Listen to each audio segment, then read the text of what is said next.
तो ये बड़ी बैठक चल रही है। तस्वीरें आप देख रहे हैं, 3 सेना प्रमुखों के साथ ये बैठक की तस्वीरें आप देख रहे हैं। बेहद खास इस बैठक को माना जा सकता है,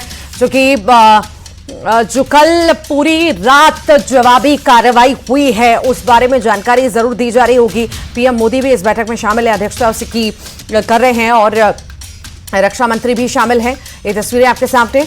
अभी माना जा सकता है कि पूरी जानकारी जो कल रात से पूरा जो परिस्थितियां बनी हुई हैं, जैसे स्थिति रही, क्या क्या जवाबी कार्रवाई हुई, इस बारे में जानकारी जो है दी जा रही होगी इस बैठक में। एक्सक्लूसिव तस्वीरें आपको दिखा रहे हैं।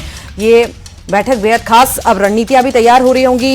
एग्रेसिव मोड में सेना ऑलरेडी है और कितना एग्रेशन लाना है, किस तरह से आगे बढ़ना है, इस पर तैयारी चल रही होगी, ऐसा माना जा रहा है।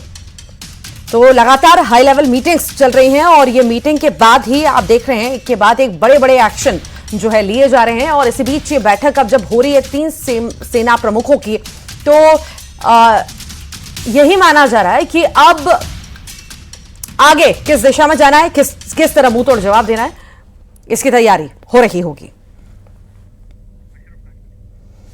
ज्यादा जानकारी के लिए सहयोगी अशरफ काजमी हमारे साथ जुड़ गए हैं। अशरफ, पीएम मोदी के साथ तीनों सेना प्रमुखों की ये मीटिंग, बैठक, चर्चा, क्या संकेत?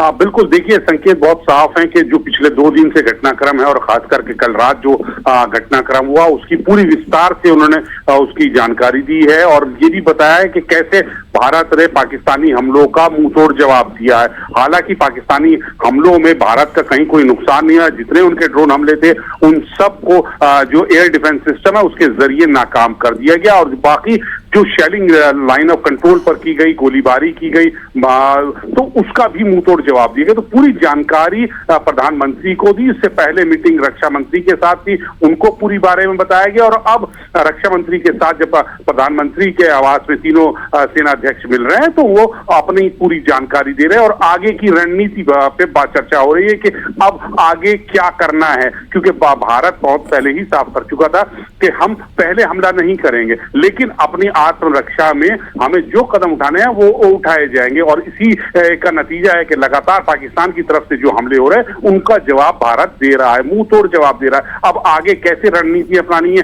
किस तरह से पाकिस्तान को घुटनों पे लाना है, इस पर चर्चा की जा रही है। जी, ये माना जा सकता है अशरफ, जो तस्वीरें हमने हाल ही में देखी या सरकार की ओर से फ्री हैंड दे दिया गया कि अगर वो एक कदम बढ़ाते हैं तो आप 10 कदम उठाइए, जवाबी कार्रवाई करिए। अब जब ये बैठकें लगातार एक के बाद एक हो रही हैं तो ये हम मान सकते हैं कि एग्रेसिव मोड में सेना भी अब बहुत ज्यादा नजर आने वाली है सरकार के साथ साथ।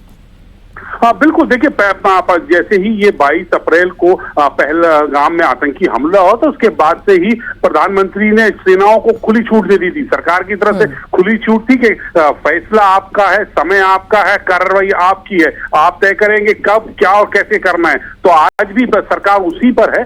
सरकार की तरफ से पूरी छूट सेनाओं को दे रखी है। वो फैसला इन्हें करना है कि कितनी शिद्दत के साथ हमला करना है, कब करना है, कैसे करना है, कहाँ पे करना है। ये सब जो फैसले है सेना करेगी, प्रधानमंत्री की तरफ से पूरी खुली छूट है। जी ठीक, बहुत बहुत शुक्रिया। फिलहाल लगातार आप बने रहिएगा अशरफ, फिर आपके पास लौटूंगी। ये तस्वीरें हम दिखा रहे हैं कि ये बैठक हो रही है, पीएम मोदी की हाई लेवल मीटिंग है। सीडीएस और एनएसए इस बैठक में मौजूद हैं। सहयोगी भी जानकारी दे रहे थे कि इससे समझा जा सकता है कि जो भी ये पूरा चल रहा है, परिस्थितियां चल रही हैं, तनाव चल रहा है, इसी बीच क्या क्या एक्शन जो है सेना की तरफ से लिए गए, किस तरह से पाकिस्तान जो है रुख अपना रहा है और अब आगे किस तरह से जवाबी कार्रवाई कर दी है, इस बारे में भी चर्चा हो रही होगी, जानकारी दी जा रही होगी। प्रेस ब्रीफिंग भी इससे पहले हुई, वो भी तस्वीर हमने आपको दिखाई कि क्या क्या आखिर ऑपरेशन चलाए गए, किस तरह से तबाह किया गया, तहस नहस किया गया, पाकिस्तान के कई सारे एरिया पर जो है वार किए गए, जवाबी कार्रवाई की गई, उसके बारे में भी जानकारी दी जा रही थी। अब जब ये बैठक पीएम के साथ हो रही है तो इससे ये साफ तौर से समझा जा सकता है कि भारतीय सेना जो है, भारतीय सेना को शायद और कुछ नई बातें या जो है नए रास्ते के लिए कहा जाए और एग्रेसिव होने के लिए कहा जाए। तीनों सेना प्रमुख इसमें मौजूद हैं, इस वजह से भी ये बैठक बेहद खास है। तीनों सेना प्रमुख हैं, सीडीएस हैं इस बैठक में, तो ये माना जा सकता है कि सीडीएस और एनएसए की मौजूदगी है, तीनों सेना प्रमुखों की मौजूदगी है, तो ये बैठक और खास हो जाती है।